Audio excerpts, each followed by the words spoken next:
सुनील और आसिफ दो दोस्त थे। वो दोनों एक ही गांव में रहते थे और एक साथ बांस काटने जाया करते थे। हमें जंगल की निचली ओर जाना चाहिए। वहां बहुत सारे बड़े बड़े बांस के पेड़ हैं, लेकिन वहां जाने के लिए हमें नदी पार करना होगा। पर अगर आते वक्त नदी में बहाव ज्यादा रहा तो हम लौटेंगे कैसे? हम तभी उस ओर जाएंगे जब नदी का बहाव कम हो और जल्दी जल्दी बांस काट कर लौट आएंगे। ज्यादा लंबी बांस से ज्यादा पैसे मिलेंगे, वो सोचो। ये भी ठीक है, तो कल ही चलते हैं।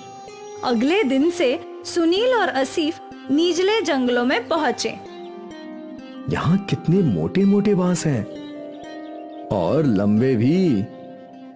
व्यापारी इनके बहुत अच्छे दाम देंगे। हाँ। उम्दा बांस पाकर दोनों बहुत खुश थे। वे लोग उन बांस को अपने गांव ले आए। वाह वाह, बहुत दिनों बाद ऐसे बांस देखे हैं। अब इनके दाम भी अच्छे लगाना। हाँ हाँ, एक बांस के 200 रुपए। तुम दोनों 5 बांस लाए हो, इनके हुए 1000। 1000 पाकर दोनों बहुत खुश थे। वो पैसे दोनों ने आपस में बांट लिए। रोज छोटे छोटे बांस से बस 300 रुपए की कमाई होती थी, आज 500 रुपए की। अब तो हम जंगल के निचले हिस्से में जाया करेंगे।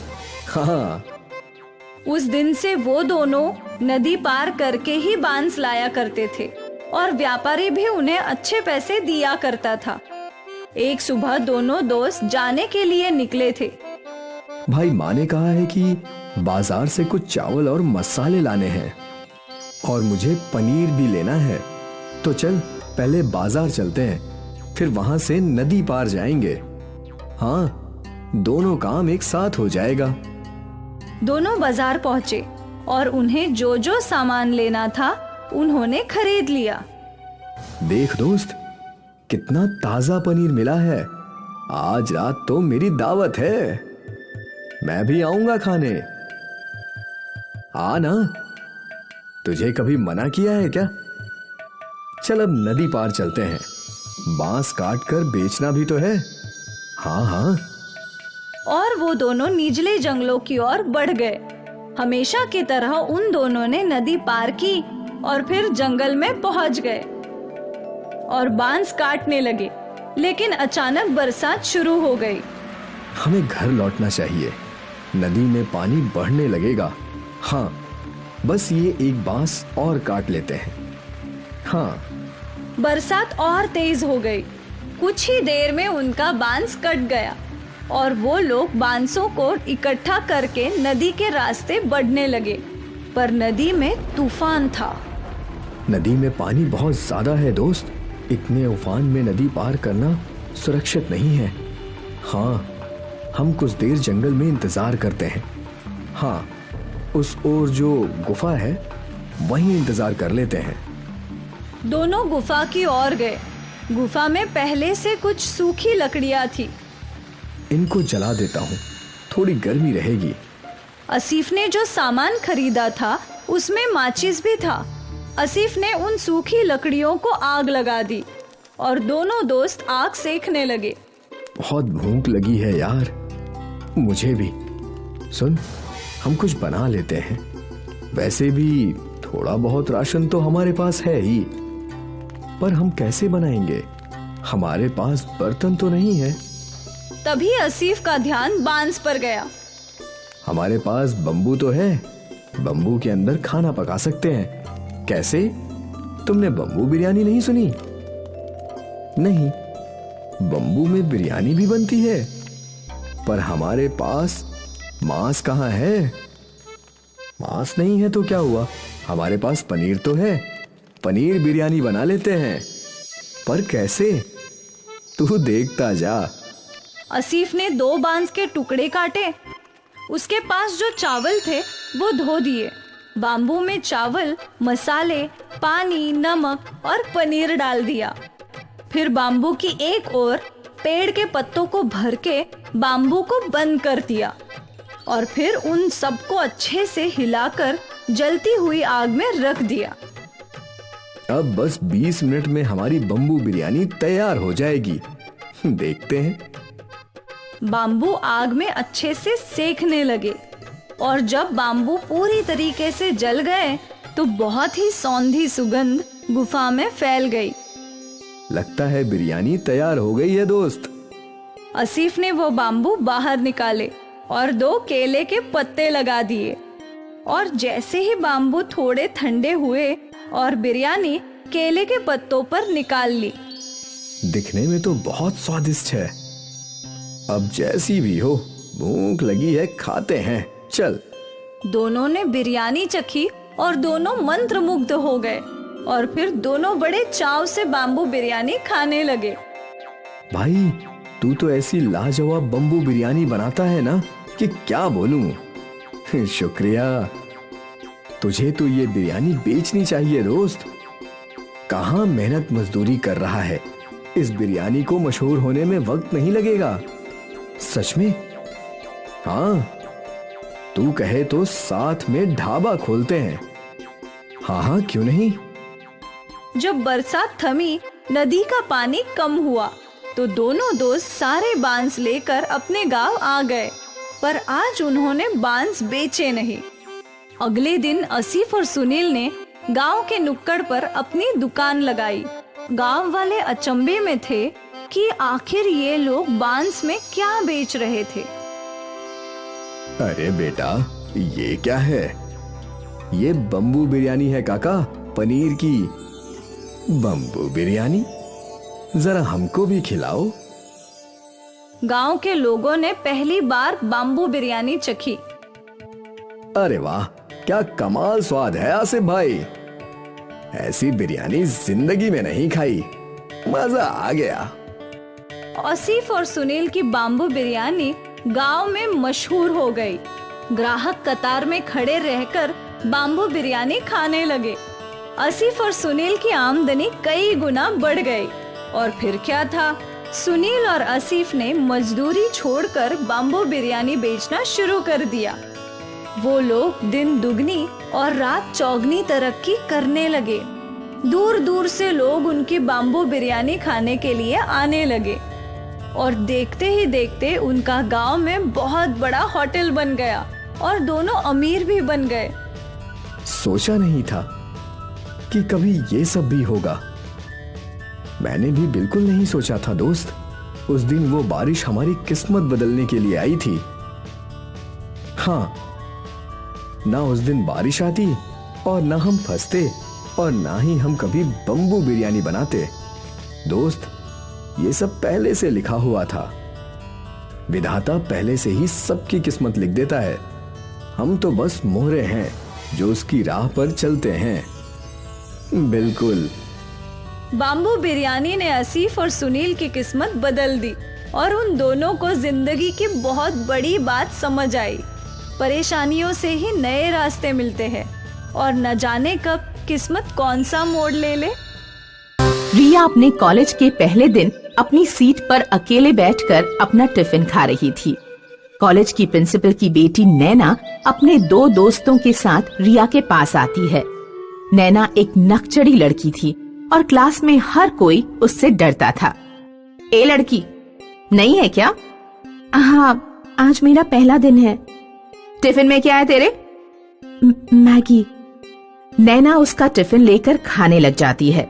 आधा टिफिन खत्म करके वो कहती है, तेरी माँ की तो बिरयानी की दुकान है ना? मैगी इतनी बुरी बनाई है तो बिरयानी कितनी बकवास बनाती होगी।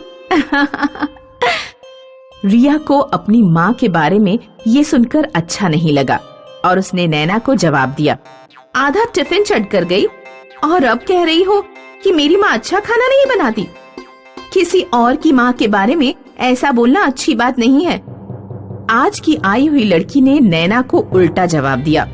ये उसे बर्दाश्त नहीं हो पाया और उन दोनों के बीच कहासुनी हो गई। नैना ने रिया को जोर से धक्का दिया और रिया के शरीर पर कुछ निशान पड़ गए। उस दिन घर पहुंचते ही रिया की माँ ने उसके शरीर पर निशान के बारे में पूछा और रिया ने उनको सब बता दिया। हम कल ही जाकर प्रिंसिपल से बात करेंगे। वो लड़की प्रिंसिपल की बेटी हुई तो क्या हुआ, ऐसे मनमानी थोड़े ना चलेगी उसकी। दूसरी सुबह रिया और उसकी माँ प्रिंसिपल के पास गए। प्रिंसिपल मानने को राजी ही नहीं थी कि उसकी बेटी नैना ऐसा कर सकती है। उसने उल्टा रिया को झूठा ठहरा दिया। रिया उदास होते हुए क्लास चली गई और उसकी माँ अपनी दुकान। आज फिर कुछ किया है उस लड़की ने तेरे साथ? हाँ माँ, जब टिफिन खाने बैठी तो सबको मेरे टिफिन के बारे में भला बुरा कहने लगी और सब मुझ पर हंसने लगे। तू रुक बेटा, कल मैं तेरी पूरी क्लास के लिए बेहतरीन बिरयानी बनाकर भेजूंगी। रिया और उसकी माँ एक दूसरे को देखकर मुस्कुराते हैं। उनकी मुस्कान में एक राज छुपा हुआ था, एक जादुई राज। दूसरे दिन रिया के स्कूल पहुंचते ही सबको उसके बैग से बिरयानी की खुशबू आने लगी।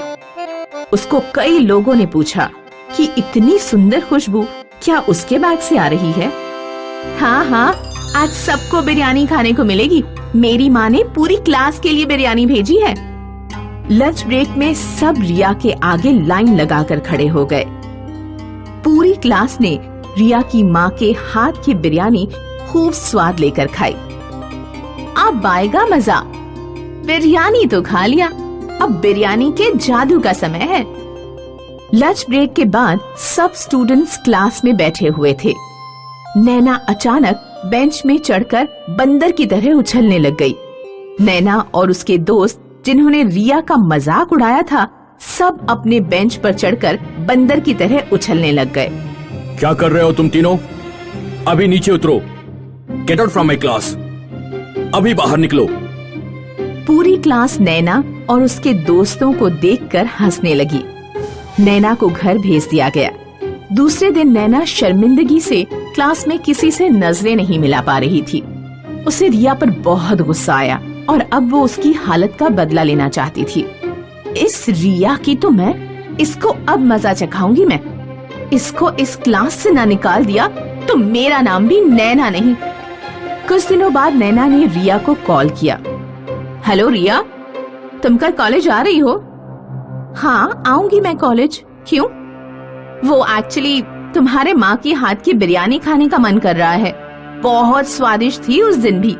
तुम चाहो तो मैं तुम्हें पैसे दे दूंगी उसके। थोड़ा ज्यादा लेकर आना, मैं अपने पिताजी को भी खिलाना चाहती हूँ। हाँ जरूर, क्यों नहीं।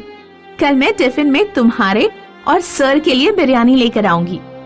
रिया और उसकी माँ को कुछ तो गड़बड़ लग रही थी, इसलिए रिया की माँ ने फिर से अपनी जादुई बिरयानी बनाई और रिया के हाथ उसे कॉलेज भेज दिया। आ गई तुम?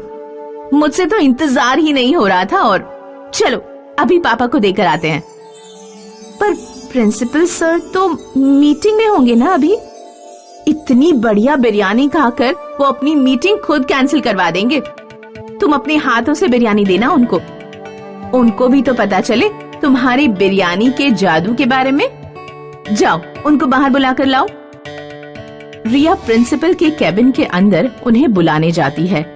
नैना मौका देखकर अपने पापा की बिरयानी में जुलाब की गोलियां डाल देती है।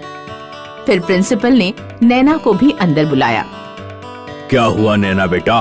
तुम्हें पता है मैं एक इम्पोर्टेंट मीटिंग में हूँ। जी पापा, आप बस ये बिरयानी एक चम्मच चखकर देखिए, आपको सब समझ में आ जाएगा। बहुत ही बढ़िया बिरयानी है, मैंने भी खाई है। मैं चाहती हूँ कि आप भी रिया की माँ की हाथ की बिरयानी खाएं। प्रिंसिपल बिरयानी चखता है और बहुत खुश हो जाता है। प्रिंसिपल बहुत स्वाद लेते हुए बिरयानी खा रहा है। नैना इंतजार कर रही है कि कुछ गड़बड़ होगी, पर उसके पापा तो खुशी खुशी बिरयानी खाए जा रहे हैं।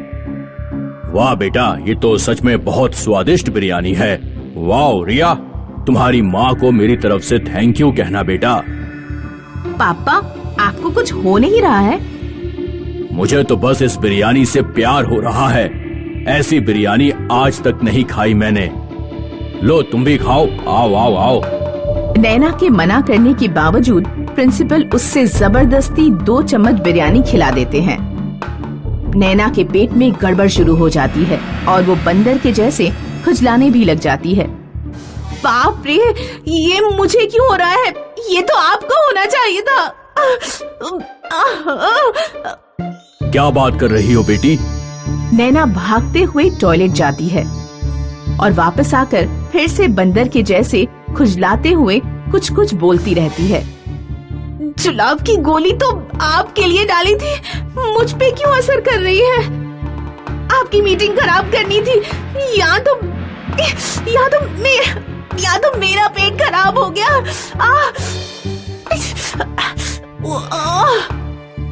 नैना टॉयलेट के अंदर बाहर भागते हुए सारा सच उगल देती है। मैं हमेशा आपके प्रिंसिपल होने का फायदा उठाती थी। आपको कभी समझ ही नहीं आया कि आपकी बेटी कितनी चालाक है। नैना ने जादुई बिरयानी की शक्तियों की वजह से सारा सच उगल दिया, बिरयानी से लेकर अपनी चालाकी तक। प्रिंसिपल ये सुनकर आंख बबूला हो गया और नैना के ऊपर चिल्लाने लगा। प्रिंसिपल ने रिया से माफी मांगी और उसे क्लास में जाने को कहा। रिया मुस्कुराते हुए अपनी क्लास में चली जाती है और प्रिंसिपल अपनी बेटी की क्लास लेना जारी रखता है। अब्दुल मियाँ की मौत के बाद उनके तीनों बच्चे अनाथ हो गए। अब उनके सर पर बाप का साया नहीं था। अब क्या होगा? कैसे हमारा घर चलेगा? दो जवान बेटियों की शादी भी करनी है। या अल्लाह, कुछ तो रहम कर। अम्मी, अब हमें ही बाहर जाकर काम करना होगा। पर तू क्या काम कर सकती है?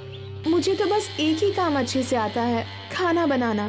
क्यों ना हम एक बिरयानी सेंटर खोलें? पर उसमें तो बहुत पैसे लगेंगे आपा। पैसों की चिंता मत करो, मेरे ये गहने कब काम आएंगे। और एक बार सब कुछ ठीक हो जाए तो तुम लोग इसे मिलकर छुड़ा लेना। पर अम्मी, अब्बा ने ये आपके लिए खरीदे थे। बेटा, मेरी पहली जिम्मेदारी तुम सब हो। गहनों का क्या है, वो तो वापस भी बन जाएंगे। ठीक है। शिफा ने अपनी अम्मी के गहने ले लिए और उन्हें गिरवी रखकर उसे 20,000 रुपए मिले। उन पैसों से उन लोगों ने छोटा सा ठेला खरीद लिया और तीनों भाई बहन मिलकर उस ठेले पर काम करने लगे। ले लो गर्मा गर्म बिरयानी, जायका ऐसा कि उंगलियां चाटते रह जाओगे। ले लो गरम गरम बिरयानी। कई लोगों ने उनके ठेले की बिरयानी चखी और सभी को वो बिरयानी अच्छी लगी। वाह, क्या बिरयानी है, हमने कभी इतनी स्वादिष्ट बिरयानी नहीं खाई। हाँ, बहुत अच्छी बिरयानी है। शुक्रिया भाईजान, ये हमारी अम्मी का नुस्खा है, हमारी अम्मी की स्पेशल बिरयानी। बहुत अच्छी है। और देखते ही देखते उनका बिरयानी का ठेला चल पड़ा। अब लोगों की भीड़ लगने लगी। मुझे 2 बिरयानी पार्सल देना। ठीक है। मुझे भी दो। अब नदीम को लोगों को बुलाने की जरूरत नहीं थी। ठेले पर इतनी भीड़ रहती थी कि तीनों भाई बहन मिलकर ऑर्डर दिया करते थे। ये लीजिए आपका ऑर्डर। ये आपका। ये आपका। 1 महीने बाद शिफा अपने कमाए हुए रुपए गिन रही थी। ये लीजिए अम्मी, इस महीने का मुनाफा 20,000 रुपए। क्या? आपने सही सुना, 20,000 रुपए। इतने सारे पैसे? हमारी बिरयानी लोगों को बहुत पसंद आ रही है। ग्राहकों की हमेशा भीड़ लगी रहती है अम्मी। या अल्लाह, तेरा लाख लाख शुक्रिया। तूने मेरे बच्चों को कामयाबी अता फरमाई। शुक्रिया। अम्मी, अगले महीने ही आपके गहने छुड़वा लेंगे हम, इंशाल्लाह। आज शिफा का परिवार बहुत खुश था। उनके अब्बा के इंतकाल के बाद पहली बार उनके घर में कुछ अच्छा हो रहा था। तीनों भाई बहन ने अपनी मेहनत जारी रखी और दिन दुगुनी और रात चौगुनी तरक्की करने लगे। ये सब हम तीनों की एकता की वजह से हो रहा है। बिल्कुल आपा। और हम हमेशा एक ही रहेंगे। हाँ, हमेशा। कुछ महीनों में तीनों ने ठेले से होटल बना लिया। नदीम काउंटर पर बैठा करता और शिफा और सना बिरयानी पकाया करती। नदीम भाई, वही स्वाद है ठेले वाला। बिल्कुल, यही तो हमारी अम्मी का नुस्खा है। भाईजान, जायका कभी नहीं बदलेगा। लोग अक्सर इनकी बिरयानी के स्वाद की तारीफ किया करते थे। धीरे धीरे इन्हें पार्टीज के केटरिंग कॉन्ट्रैक्ट भी मिलने लगे। भाई, मेरे घर कल एक पार्टी है, 100 लोगों की बिरयानी चाहिए। जी बिल्कुल, मिलेगी ना। पर वही स्वाद चाहिए जो हम यहाँ खाते हैं। बिल्कुल वही जायका रहेगा। आप बेफिक्र होकर ऑर्डर दे जाइए। तीनों भाई बहन बहुत खुश थे कि उनका कारोबार बड़ा होता जा रहा था। फिर एक दिन क्या हुआ, ये ऑर्डर अब तक गया नहीं। वो कादरी साहब के घर में निकाह था, पर किसी कारण से वो निकाह टूट गया, तो अब ये खाना नहीं जाएगा। या अल्लाह, बहुत बुरा हुआ। तुम एक काम करो, ये खाना गरीबों को खिला दो, कम से कम कादरी साहब की दुआ मिलेगी। ठीक है आपा। अपनी बड़ी बहन के कहने पर नदीम ने सारी बिरयानी फकीरों में बांट दी, पर उसका मन नहीं था। जब वो होटल लौटा तो सना वहीं थी। आपा कहाँ हैं? वो तो घर गई हैं। मुझे समझ नहीं आ रहा कि आपा ने इतनी सारी बिरयानी गरीबों में बांटने को क्यों बोल दी। क्या बोल रहे हो तुम? सना आपा, आज कादरी साहब के घर पर निकाह था। उन्होंने 300 लोगों की बिरयानी का ऑर्डर दिया था, लेकिन किसी कारण से उनके घर का निकाह टूट गया, तो अब बिरयानी बच गई थी। मैं सोच रहा था कि हम बिरयानी बेच देंगे, पर आपा ने बोला कि सारी बिरयानी गरीबों में बांट दो। ये तो सही फैसला नहीं हुआ। हम उस बिरयानी से भी पैसे कमा सकते थे आपा। हाँ बिल्कुल, हमारी आपा बहुत नेक दिल है, इसीलिए उन्होंने सोचा होगा कि जब हमें बिरयानी के पैसे मिल गए हैं तो क्यों ना बिरयानी गरीबों में बांट दी जाए। पर उन्हें दुगने मुनाफे का ख्याल आया ही नहीं होगा। हो सकता है। तभी शिफा वहाँ आई और सना और नदीम ने अपनी बातचीत बंद कर दी। सारी बिरयानी गरीबों में बांट दी ना? हाँ हाँ बिल्कुल। कम से कम कादरी साहब को दुआएं मिले, अभी उन्हें दुआओं की खास जरूरत है। जी। सना और नदीम अपनी बड़ी बहन के फैसले से सहमत नहीं थे। खैर, उनका कारोबार चलता रहा। उन्हें और भी बड़े बड़े ऑर्डर्स मिले। उनका होटल भी अच्छा चल रहा था। फिर कुछ महीनों बाद एक और ऑर्डर कैंसिल हो गया। नदीम, अंसारी जी का ऑर्डर कैंसिल हो गया है, तुम ये सारी बिरयानी गरीबों में बांट दो। ठीक है आपा। नदीम ने हाँ तो कह दिया, पर उसका मन नहीं था। बड़ी बहन के घर जाने के बाद सना और नदीम बातें करने लगे। क्या हम ये बिरयानी बेच नहीं सकते? अभी तो रात के 10 बज गए हैं, अब शायद ही ग्राहक आएंगे। एक काम करते हैं, इसे अंदर रख देते हैं, कल पहले यही बेचेंगे।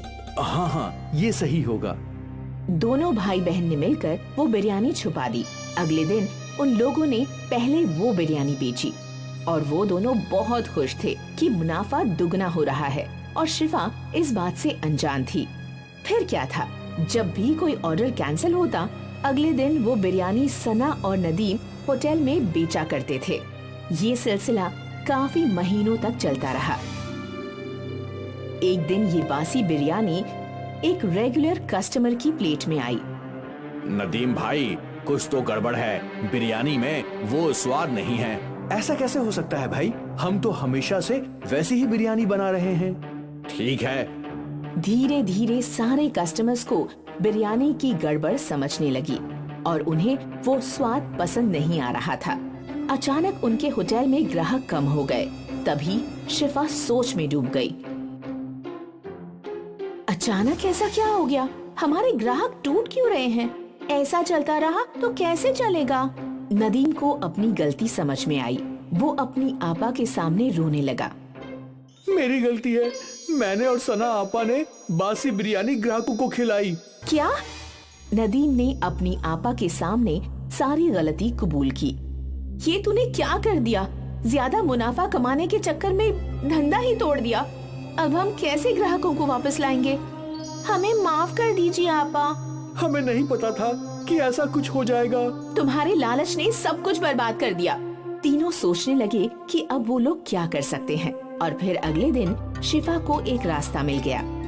शिफा ने एक बोर्ड लिखवाया, हमें माफ कर दीजिए, हमारी गलती की वजह से आपको बासी बिरयानी खानी पड़ी, हम शर्मिंदा हैं, इसलिए अगले 1 हफ्ते तक हम सबको फ्री में बिरयानी खिलाएंगे। ये बोर्ड शिफा ने होटल के बाहर लगा दिया। कस्टमर्स ने बोर्ड पढ़ा और वो फ्री की बिरयानी खाने होटल में आ गए, और एक बार फिर उन्हें ताज़ी बिरयानी का स्वाद पसंद आने लगा। ये तो बिल्कुल पहले जैसी है। हाँ हाँ, मजा आ गया। भले ही उनको 1 हफ्ते फ्री में बिरयानी खिलानी पड़ी, पर उनकी मुश्किल का हल निकल गया।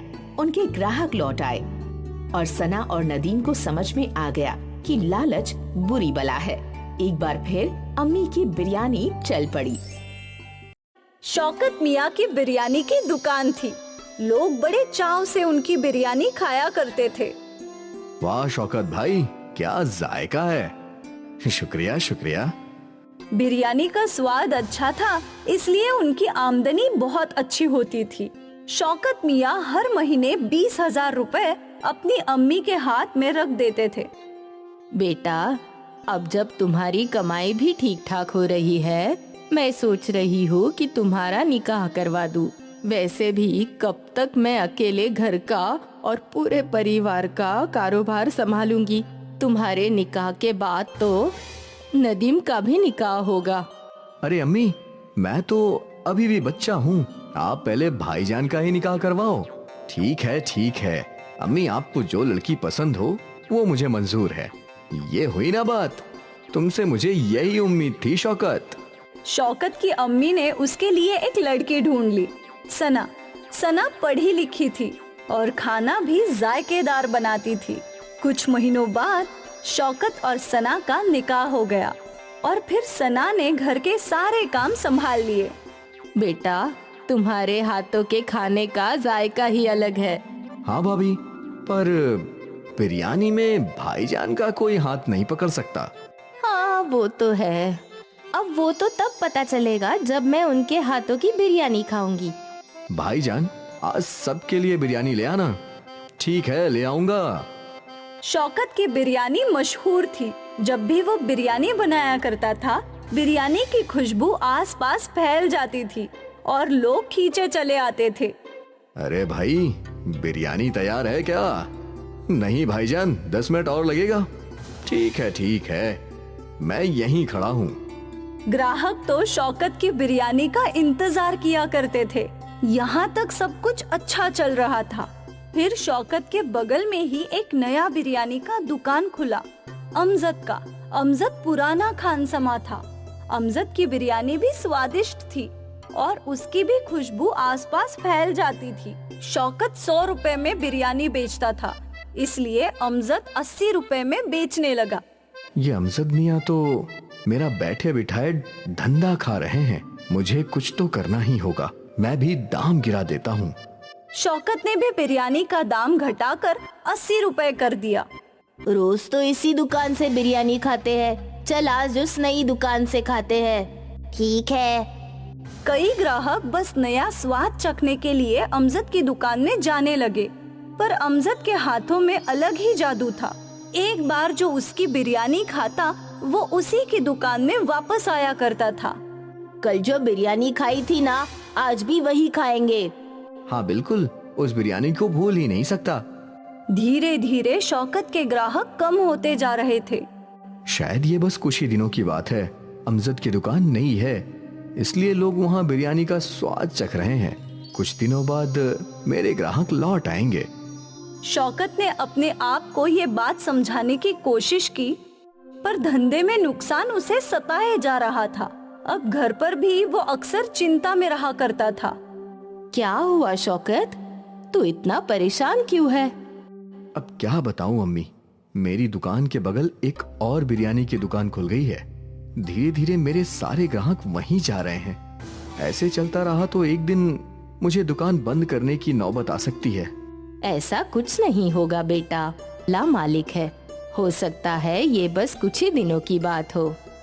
मैं भी यही उम्मीद कर रहा हूँ अम्मी। शौकत परेशान था और ये बात पूरे परिवार को बुरी लग रही थी। उस रात सना ने शौकत से पूरा माजरा पूछा। तो अगर दाम करने की वजह से ग्राहक दूसरी दुकान में जा रहे हैं, तो क्यों ना हम भी दाम कम कर कर देखें? हम कैसे दाम कर पाएंगे बेगम? बिरयानी की एक प्लेट बनाने में लागत ही 50 रुपए की है और हम 80 रुपए में बेच रहे हैं। मतलब बस 30 रुपए का मुनाफा है। अगर ये भी कम कर दिया तो घर का खर्चा कैसे चलेगा? तो क्या हम बिरयानी बनाने के लिए इस्तेमाल होने वाली चीजें सस्ती नहीं खरीद सकते? बिरयानी में सबसे महंगा चावल है। लगभग बासमती चावल कैसे सस्ते मिल सकते हैं? अब मैं बासमती चावल को सादे चावल के साथ बदल तो नहीं सकता ना। अगर हम बासमती चावल को किसी और चीज के साथ बदले तो? मतलब मैगी की बहुत सारी जायकेदार चीजें बनती हैं। अगर हम मैगी की बिरयानी बनाए तो हमारी लागत भी कम हो जाएगी। मैगी बिरयानी? ये पहली बार सुना है। आजकल अलग चीज ही बिकती है, एक बार कोशिश करके तो देखते हैं। ठीक है, वैसे भी अभी कुछ चल नहीं रहा है तो वही कर लेते हैं। अगले दिन शौकत ने रोजाना की तरह बिरयानी बनाई और इस बार उसने बासमती चावल के बदले मैगी डाले। मैगी की बिरयानी जल्दी बन गई और उसकी लागत भी कम थी, इसलिए शौकत ने दाम भी 50 रुपए कर दिए। बाहर बड़ा सा बोर्ड लगा दिया, मैगी बिरयानी 50 रुपए। ये मैगी बिरयानी क्या होता है? मैगी पता है और बिरयानी भी पता है, पर मैगी बिरयानी आज तक नहीं खाई। चल आज वही खाते हैं। हाँ हाँ। मैगी बिरयानी का नाम पढ़कर कई ग्राहक उसकी बिरयानी खाने पहुँचे। वाह वाह, बहुत अच्छी है। ऐसी मैगी बिरयानी मैंने कभी नहीं खाई, वो इसलिए क्योंकि ये मैगी नहीं मैगी बिरयानी है। वाह भाई, ऐसा स्वाद कहीं नहीं चखा। शुक्रिया शुक्रिया। लोग शौकत की बिरयानी को बहुत पसंद कर रहे थे। उस दिन शौकत की दुकान पर ग्राहकों की भीड़ लगने लगी। भाई, मैगी की बिरयानी तो चावल की बिरयानी से भी लाजवाब है। आज से हम रोज मैगी बिरयानी ही खाएंगे। शौकत खुशी खुशी घर गया और उसने ये खुशी की बात अपनी बेगम को बताई और वो भी खुश थी। उस महीने शौकत की बहुत अच्छी कमाई हुई। महीने के अंत में शौकत ने अपनी अम्मी को 40,000 रुपए दिए। इतना? हाँ अम्मी, सना की मैगी बिरयानी का आइडिया काम कर गया। दुगनी कमाई होने लगी है। एक बार फिर शौकत खुश रहने लगा। उसकी मुश्किलें हल हो गई क्योंकि उसकी आमदनी बढ़ने लगी। मैगी बिरयानी मशहूर हो गई।